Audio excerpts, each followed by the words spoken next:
Assalamualaikum warahmatullahi wabarakatuh. Sebelumnya, perkenalkan nama saya adalah Agustin Sukmi, NPM 21 170 dengan dosen pengampu yaitu Bapak Dr. Nova Arikman, SKM MKes. Adapun topik pembahasan yaitu informed consent dan informed choice. Yang pertama yaitu informed consent. Inform berasal dari dua kata yaitu inform telah mendapatkan penjelasan atau keterangan atau informasi, dan consent memberikan persetujuan, mengizinkan. Inform consent adalah suatu persetujuan yang diberikan setelah mendapatkan informasi. Consent adalah bahasa Latin, kata aslinya consentio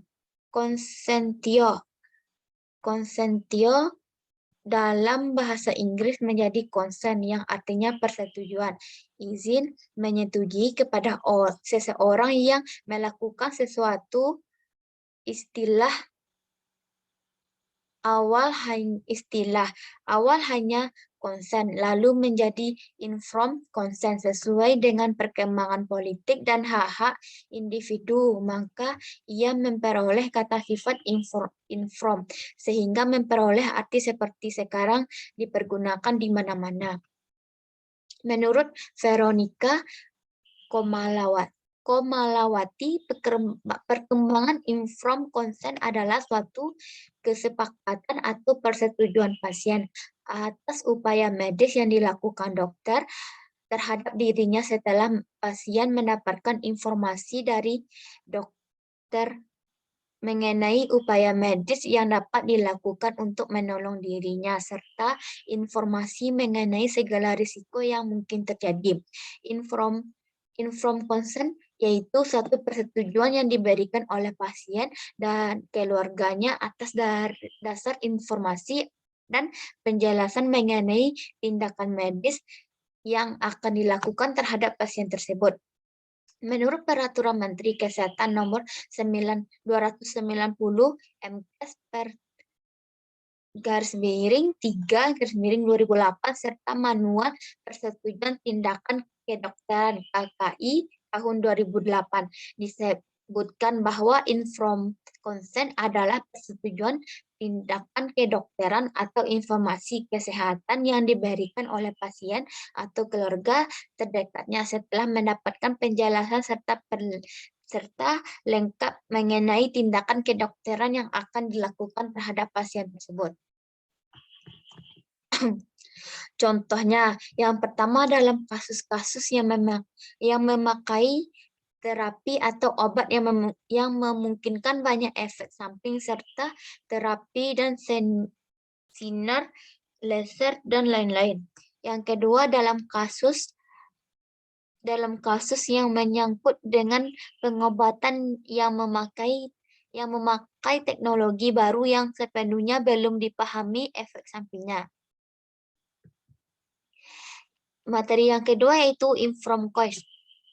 Informed choice adalah membuat pilihan setelah mendapatkan penjelasan tentang alternatif asuhan yang akan dialaminya menurut Kode Etik Internasional bidang yang dinyatakan oleh ICM atau tahun 1993 bahwa bidan harus menghormati hak wanita setelah mendapatkan penjelasan dan mendorong wanita untuk menerima tanggung jawab terhadap hasil dan pilihannya. Definisi informasi dalam konteks ini adalah meliputi informasi yang lengkap, sudah diberikan dan dipahami ibu tentang pemahaman risiko, manfaat, keuntungan, dan kemungkinan hasil dari tiap pilihannya. Contoh, pemilihan metode kontrasepsi yang dilakukan oleh klien serta memahami kebutuhan reproduksi yang paling sesuai dengan dirinya atau keluarganya. Pilihan tersebut merupakan hasil bimbingan dan pemberian informasi yang objektif, akurat, dan mudah dimengerti oleh klien. Pilihan yang diambil merupakan yang terbaik dari berbagai alternatif yang tersedia. Contoh penerapan informed consent. Contohnya penerapan informed consent di Rumah Sakit Umum Daerah Ambarawa. Penerapan informed consent bagi pasien gawat darurat di Rumah Sakit Umum Daerah Ambarawa diperoleh gambaran bahwa dari 2 dokter, 2 perawat, serta 1 petugas rekam medis menerangkan bahwa jika pada saat pasien dalam keadaan gawat darurat namun masih dalam kondisi masih sadar, sebelum diberikan tindakan medis, ada beberapa dokumen yang harus diisi oleh pasien atau keluarga atau instansi pemerintah yang bertanggung jawab atas diri pasien setelah mendapatkan informasi seputar kesehatan dirinya, termasuk juga tindakan medis yang telah maupun akan diberikan oleh dokter kepada pasien atau keluarga pasien.